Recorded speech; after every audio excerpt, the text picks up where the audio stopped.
ஷெர்ஷா 1540 1545. ஷெர்ஷாவுடைய தந்தை பெயர் பீகாரின் சசாரம் பகுதியை ஆண்ட ஆப்கானிய பிரபு ஹசன் சூரிங்கிறவங்க தான் ஷெர்ஷாவுடைய அப்பா. ஹுமாயூனை ஆட்சியிழக்க செய்த பின் ஷெர்ஷா எங்கு எந்த வம்ச ஆட்சியை தொடங்கினான்னா, ஆக்ரா வந்துட்டு முன்னாடி பாபருடைய இதாக இருந்துச்சா. பாபருக்கு அப்புறம் ஹுமாயூன் வந்தாங்க. ஹுமாயூனை தோற்கடித்தது ஷெர்ஷாவுடைய சூர் வம்சத்தை ஆக்ராவிலே ஸ்டார்ட் பண்ணிட்டாங்க.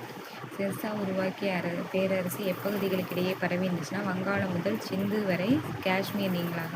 ஷெர்ஷா அறிமுகப்படுத்திய முறை அப்படிங்கிறத பார்த்தோம் அப்படின்னா, நில வருவாய் முறையை அறிமுகப்படுத்துறது ஷெர்ஷா நில வருவாய் முறையை அறிமுகப்படுத்தினாங்க. ஷெர்ஷா தரப்படுத்திய அளவுகோல் அப்படின்னு பார்த்தோம்னா, நாணயங்கள் நிறுத்தல் முகத்தல் அளவுகளை வச்சு பயன்படுத்தினாங்க அப்படிங்கிறாங்க.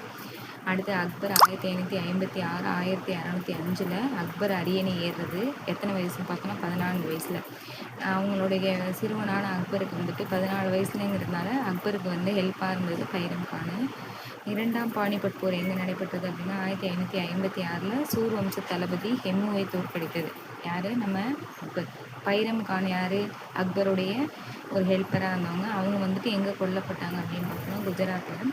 பெண் ஆட்சியாளர்கள் மீது படையெடுக்கிறது. அக்பர் தோற்கடிக்கப்பட்ட மத்திய இந்திய பகுதி ராணியை வந்துட்டு துர்காவதியை அக்பர் தோற்கடிச்சிட்டாங்க.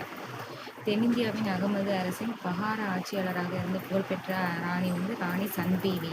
இவங்களே வந்துட்டு அவங்க 2 பேர், ராணி துர்காவதி மேலேயும் ராணி சன்பீவி மேலேயும் அக்பர் வந்து படையெடுத்து அவங்க 2 பேரையும் தோற்கடிச்சிட்டாங்க. ஹால்டிகாட் போர் வந்து அக்பர் வந்து சித்தூரையும் ராம்தம்பூரையும் கைப்பற்றிய ஆண்டு வந்துட்டு ஹால்டிகாட் போர் 1576. ஹால்டிகாட் போரில் அக்பரை தோற்கடித்த மேவார் அரசர் யார் அப்படின்னு பார்த்தோன்னா ராணா உதய் சிங்கின் மகன் ராணா பிரதாப்.